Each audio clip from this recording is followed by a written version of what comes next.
भइल हुरदंग हम त बानी पूरा तंग पूरा भिजल बायलम आज रहे उमंग ये देवर तोरे संग हम लर गइनी जा पिचकारी हो पिचकारी जब जब ठेकता जोबन साला रंग फेंकता आए हाय जोबन साला रंग फेंकता होली में जोबन साला रंग फेंकता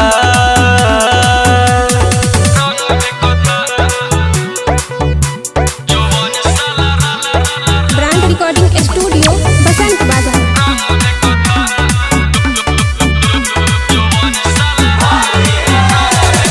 गोली हमार करे लस लस लस लस लस लस डाल न रंग खाली घस घस घस घस घस घस काहे तू कोरावा में कसतार कसतार कसतार देख न का पता हो नस नस नस नस नस नस भौजी बुरा मत मानो होली बा चोली हमार करे लस लस लस लस डाल न रंग खाली घस घस घस घस काहे तू कोरावा में कसतार कसतार देख न का पता हो नस नस नस नस पूरा गाँव के लोग देखता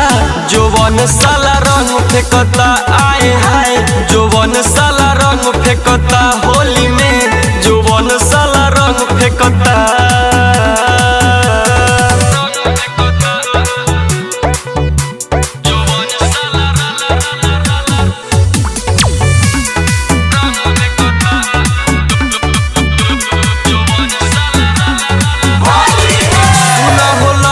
देवरवा देवरवा देवरवा हो कैसन धैले बार कलारवा कलारवा कलारवा हो डालते करता या सारावा हो यही से लागे बड़ी डरवा हो डरवा हो डरवा हो ए प्यास फगुनी में से गावा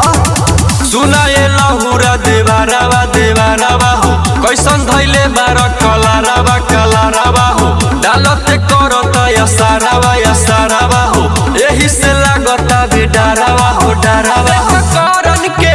देखो दिलीप भी ढोरी से कता जोबन साला रंग फेंकता आए हाय होली में साला रंग फेंकता आए हाय जोबन साला रंग फेंकता।